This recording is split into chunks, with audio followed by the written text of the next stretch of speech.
গৰমত স্কিনত হোৱা ঘামচি, পিম্পল, খজুৱতি, ছানবাৰ্ণ এই সকলোবোৰ সমস্যা দূৰ হ'বৰ কাৰণে আজি মই আপোনালোকলৈ লৈ আহিছোঁ খুব বঢ়িয়া এটা ৰেমেডি। এই ৰেমেডিটো ব্যৱহাৰ কৰি আপোনালোকৰ এই সকলোবোৰ সমস্যা দূৰ কৰিব পাৰিব। হাই ফ্ৰেণ্ডছ, আপোনালোক সকলোকে মোৰ অসমীয়া হাউচ চেনেলৰ নতুন এটা ভিডিঅ'ৰ মাজলৈ স্বাগতম জনাইছোঁ। আশা ৰাখিছোঁ আপোনালোক সকলো ভালে আছে। বৰ্তমান বহুত বেছিকৈ গৰম নহয়নে বাৰু?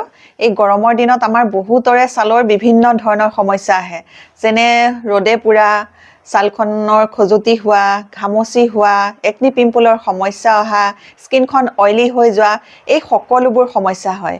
এই সকলোবোৰ সমস্যা আপোনালোকে পইচা খৰচ নকৰাকৈ সমাধান কৰিব পাৰিব।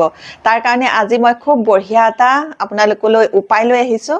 এই উপায়টো কৰিলে আপোনালোকৰ স্কিনৰ সকলো সমস্যা দূৰ কৰাৰ উপৰিও আপোনালোকৰ স্কিনখন য়ং কৰি ৰাখিবলৈ, ডেকা কৰি ৰাখিবলৈ বহুত বেছিকৈ সহায় কৰিব।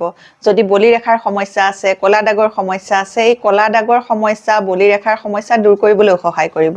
একেবাৰে সহজ আৰু ঘৰুৱা বস্তুৰে তৈয়াৰ কৰা এটা ৰেমেডি। এই ৰেমেডিটো আপোনালোকে স্কিনত কেনেধৰণে লগাব, কেনেধৰণে বনাব লাগে, এতিয়া সেইটো দেখুৱাম। আৰু দেখুৱাৰ আগতে আপোনালোকলৈ এটা ৰিকুৱেষ্ট আছিলে, আপোনালোকে যদি মোৰ এই ভিডিঅ'টো ভাল পায়, মোৰ ভিডিঅ'টোত এটা লাইক কৰি দিব। আৰু এতিয়ালৈকে যদি মোৰ অসমীয়া হাউচ চেনেলটো আপোনালোকে ছাবস্ক্ৰাইব কৰিয়ে লোৱা নাই, তেতিয়াহ'লে সোনকালে ছাবস্ক্ৰাইব কৰি ল'ব। আৰু ওচৰতে থকা বেল আইকনটো প্ৰেছ কৰিবলৈ কিন্তু আপোনালোকে নাপাহৰিব। সেইটো প্ৰেছ কৰি দিলেহে মোৰ আহিবলগীয়া সকলোবোৰ ভিডিঅ' নটিফিকেশ্যন সোনকালে যাব আপোনালোকলৈ, আৰু আপোনালোকে সোনকালে মোৰ ভিডিঅ'বোৰ চাই থাকিবলৈ পাব। তে আহক এতিয়া আজিৰ এই ৰেমেডিটো বনাবলৈ আৰম্ভ কৰোঁ। আজিৰ এই ৰেমেডিটো তৈয়াৰ কৰিবৰ কাৰণে মই লৈছোঁ এতিয়া নিমপাত। এই নিমপাতকেইটা মই ঠাৰিৰ পৰা ছিগি লৈছোঁ আৰু ছিগি লোৱাৰ পাছত ভালকৈ ধুই ল'ম। আৰু নিমপাতত এণ্টি বেক্টেৰিয়েল গুণ থাকে, এণ্টি ইনফ্লমেটৰী গুণ থাকে, এণ্টিছেপ্টিক গুণো থাকে। সেইকাৰণে গৰমৰ দিনত নিমপাত আমাৰ ছালৰ কাৰণে বহুত বেছি ভাল হয়। এতিয়া মই এই নিমপাতকেইটা পিচি ল'ম, আৰু পিচি ল'বলৈ মই যিটো পানী ব্যৱহাৰ কৰিম সেইটো হ'ল চাউল ধোৱা পানী। চাউল ধোৱা পানীটো আমাৰ ছালৰ কাৰণে বহুত বেছি ভাল হয়। চাউলকেইটা প্ৰথমতে মই 1.5 ঘণ্টা 2 ঘণ্টামানৰ কাৰণে তিয়াই থলোঁ। যেতিয়া চাউলকেইটা কোমলিছে, সেই কোমলা চাউলকেইটা মোহাৰি পেলাই তাৰ পানীখিনিহে ব্যৱহাৰ কৰিছোঁ। এতিয়া চাওক, এয়া ধুনীয়াকৈ পিচি ল'লোঁ। পিচি লোৱাৰ পাছত এতিয়া মই এইখিনি নিমপাতৰ পানীখিনি চেকি ল'ম। আৰু এই নিমপাতৰ পানীখিনিয়ে আজি মই আপোনালোকক খুব বঢ়িয়া এটা আইচ কিউব তৈয়াৰ কৰি দেখুৱাম। গৰমত এই আইচ কিউবটোৱে আপোনালোকে স্কিনখন মাছাজ কৰিলে আপোনালোকৰ স্কিনত হোৱা একনি, পিম্পল, ছানবাৰ্ণ, টেনিং, স্কিনৰ খজুলি, ঘামচি সকলোবোৰ সমস্যা দূৰ কৰিবলৈ সহায় কৰিব। আৰু কেইবিধমান বস্তু মই ইয়াৰ লগতে মিক্স কৰিম। তাৰে ভিতৰত এবিধ হৈছে এল'ভেৰা জেল। এল'ভেৰা পাতটো প্ৰথমতে কাটি আনি ভালকৈ ধুই 1.5-2 ঘণ্টামানৰ কাৰণে মই পানী এগিলাছত তিয়াই থলোঁ। তাৰ পাছত এতিয়া মই ব্যৱহাৰ কৰিম। নহ'লে যদি আপোনালোকে ডাইৰেক্ট কাটি আনি এল'ভেৰা জেলটো ব্যৱহাৰ কৰে, তেতিয়াহ'লে আপোনালোকৰ স্কিনত খজুতি হ'ব পাৰে। আপোনালোকে সেইকাৰণে এল'ভেৰা জেল ব্যৱহাৰ কৰিলে সদায় 1 গিলাচ পানীত প্ৰথমতে ডুবাই থ'ব 1.5-2 ঘণ্টামানৰ কাৰণে। তাৰ পাছতহে আপোনালোকে সেই জেলটো ব্যৱহাৰ কৰিব। এতিয়া মই এই এল'ভেৰা জেলটো পিচি ল'লোঁ মিক্সিতে, আৰু মিক্সিত পিচিলে খুব ধুনীয়াকৈ গুড়া হৈ যায়। আৰু তেনেকৈ গুড়া হৈ গ'লে এই আইচ কিউবটো বনাবলৈ ভাল হয়। এতিয়া মই আইচ কিউবটো বনাবৰ কাৰণে নিমৰ পানীখিনিতে এল'ভেৰা জেলখিনিও ভালকৈ মিক্স কৰি ল'লোঁ। এতিয়া মই ইয়াৰ লগতে মিক্স কৰিম অকণমান হালধি।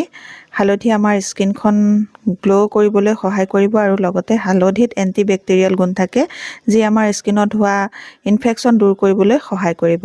এতিয়া হালধি মিক্স কৰি লোৱাৰ পাছত ইয়াতে মই মিক্স কৰিবলৈ আনিছোঁ এইটো ফ্লেক্সিডৰ গুড়া। এই ফ্লেক্সিডৰ গুড়াটোৱে আমাৰ স্কিনত এণ্টি এজিঙৰ কাম কৰে। আৰু এতিয়া মই ইয়াৰ লগতে মিক্স কৰি দিছোঁ। যিসকলৰ স্কিনত বলিৰেখা পৰিছে, স্কিনখন কোচ খাই যোৱাৰ দৰে হৈছে, আপোনালোকে ৰেগুলাৰ যদি ফ্লেক্সিডৰ গুড়াটো লগাব পাৰে, তেতিয়াহ'লে আপোনালোকৰ সেই সমস্যা সোনকালে স্কিনত নপৰিব। ফ্লেক্সিডটো আপোনালোকক মই দেখুৱাই দিলোঁ। সেই ফ্লেক্সিডটো ভালকৈ ধুই গুড়া কৰি থৈ দিলে আপোনালোকে যিকোনো ৰেমেডিত ব্যৱহাৰ কৰিব পাৰিব। এতিয়া মই আনিছোঁ এখন আইচ ট্ৰে। এই আইচ ট্ৰেখনতে এতিয়া মই যিখিনি বস্তু মিক্স কৰি এটা পেষ্ট বনালোঁ, এই পেষ্টটো দি দিছোঁ, আৰু ধুনীয়াকৈ মই আইচ বনাম। এইটো মই ৰাতিয়ে কৰিছোঁ প্ৰচেছটো। ৰাতিপুৱা মই এই ৰেমেডিটো ব্যৱহাৰ কৰিম। এতিয়া মই এইটো ৰাতিটোৰ কাৰণে ফ্ৰিজত ভৰাই থৈ দিম। আৰু পিছদিনাখন ৰাতিপুৱা এয়া দেখিছেনে, খুব ধুনীয়াকৈ আইচ বনি আছে। এয়া একদম টান টান হৈ গ'ল আইচখিনি। আৰু এতিয়া ইয়াৰ পৰা দুপিচ উলিয়াই পেলাই ব্যৱহাৰ কেনেকৈ কৰিব লাগে সেইটো মই আপোনালোকক দেখুৱাম। এনেদৰে আপোনালোকে গৰমৰ দিনত এইকেইবিধ বস্তুৱে যদি আইচ বনায় মই দেখুৱাৰ ধৰণে আপোনালোকে যদি স্কিনত লগাব পাৰে তেতিয়াহ'লে ঘামচিৰ সমস্যা, ছানবাৰ্ণৰ সমস্যা, খজুলিৰ সমস্যা এই সকলোবোৰ সমস্যা দূৰ কৰিবলৈ বহুত বেছিকৈ সহায় কৰিব। ৰিমেডিটো লগোৱাৰ আগত প্ৰথমতে স্কিনখন চাফা কৰি ল'ম আৰু চাফা কৰিবৰ কাৰণে গৰমৰ দিনত গোলাপ জল ব্যৱহাৰ কৰিম আৰু এটুকুৰা কপাহ লৈছোঁ। এই কপাহ টুকুৰাত অকণমান গোলাপ জল দি ল'ম, দি লৈ মুখখনত ধুনীয়াকৈ ঘঁহি 2 মিনিট মাছাজ কৰি স্কিনখন আপোনালোকেও এনেধৰণে গোলাপ জলে স্কিনখন চাফা কৰিলে স্কিনো চাফা হ'ব আৰু লগতে স্কিনখন ঠাণ্ডা ঠাণ্ডা অনুভৱ হ'ব। এনেদৰে ধুনীয়াকৈ মাছাজ কৰি মই স্কিনখন ক্লিন কৰি ল'ম। এতিয়া ধুনীয়াকৈ চাফা কৰি ল'লোঁ। লোৱাৰ পাছত এতিয়া ৰিমেডিটো ব্যৱহাৰ কৰিম। এতিয়া মই 2 টুকুৰা আইচ ল'লোঁ। এই 2 টুকুৰাহে লৈছোঁ আৰু বাকীখিনি থৈ দিছোঁ। যেতিয়া স্কিনখন খুব বেছিকৈ গৰম লাগে বা গৰমত কৰবাৰ পৰা অহাৰ পাছত এইটো ব্যৱহাৰ কৰিবলৈ বহুত বেছি ভাল হয়। এতিয়া মই ইয়াৰে এটুকুৰা বৰফ এই ৰুমাল টুকুৰাতে বান্ধি ল'ম। বান্ধি লৈ ধুনীয়াকৈ স্কিনখনত মাছাজ কৰিম। আপোনালোকে এটা কথা মনত ৰাখিব, বৰফ সদায় ব্যৱহাৰ কৰোঁতে এই প্ৰক্ৰিয়াৰে ব্যৱহাৰ কৰিব। এখন ৰুমালত ধুনীয়াকৈ বান্ধি ল'ব, বান্ধি লৈ আপোনালোকে এনেধৰণে মাছাজ কৰিব। এনেধৰণে মাছাজ কৰি থাকিব 3 পৰা 4 মিনিট। তাৰমানে আপোনালোকৰ এই 2 টুকুৰা বৰফ যেতিয়ালৈকে স্কিনত ঘঁহি শেষ হৈ নাযায়গৈ তেতিয়ালৈকে আপোনালোকে ধুনীয়াকৈ স্কিনখন মাছাজ কৰিব। আৰু এই প্ৰক্ৰিয়াটো আপোনালোকে হাততো এনেধৰণে কৰিব পাৰে। হাততো কৰিব পাৰে, ডিঙিটো কৰিব পাৰে, পিঠিটো কৰিব পাৰে। আপোনালোকে গোটেই শৰীৰৰ ছালতে কৰিব পাৰে। যেতিয়া আমি কৰবাৰ পৰা ঘৰলৈ উভতি আহোঁ, ৰ'দে গৰমে আহোঁ, গৰমত স্কিনখন জ্বলা পোৰা কৰে, স্কিনখন ক'লা পৰি আহে, ঘামুচিৰ সমস্যা হ'লে, খজুলিৰ সমস্যা হ'লে আপোনালোকে এনেধৰণে বৰফ ব্যৱহাৰ কৰিব।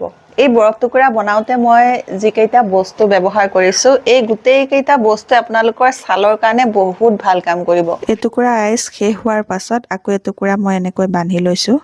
এয়া চাওক 2 টুকুৰা সম্পূৰ্ণ আইচ শেষ হ'ল আৰু এনেধৰণে আপোনালোকে 3 পৰা 4 মিনিট মাছাজ কৰিব পাৰিব। আৰু এনেকৈ মাছাজ কৰি লোৱাৰ পাছত আপোনালোকে মুখখন ধুই নিদিব। আধা ঘণ্টালৈ এনেকৈ মুখতে লাগি থাকিবলৈ দিব। আধা ঘণ্টাৰ পাছত আপোনালোকে মুখখন ভালকৈ ঠাণ্ডা পানীৰে ধুই দিব। গৰমৰ দিনত আমাৰ স্কিনখন ক'লা নপৰিবলৈ, ভালে ৰাখিবলৈ খুব বঢ়িয়া এটা আজি ঘৰুৱা উপায় দেখুৱালোঁ। আজিৰ এই উপায়টো যদি আপোনালোকৰ ভাল লাগিছে তেতিয়াহ'লে মোৰ ভিডিঅ'টোত এটা লাইক কৰিব, মোৰ চেনেলটো ছাবস্ক্ৰাইব কৰি আপোনালোকৰ ফ্ৰেণ্ডৰ লগতো ভিডিঅ'টো শ্বেয়াৰ কৰি দিব। নতুন এটা ভিডিঅ' লৈ, নতুন বেলেগ টিপছ লৈ আপোনালোকৰ মাজলৈ আকৌ আহি আছোঁ। তেতিয়ালৈকে নমস্কাৰ, আজিলৈ আহোঁ।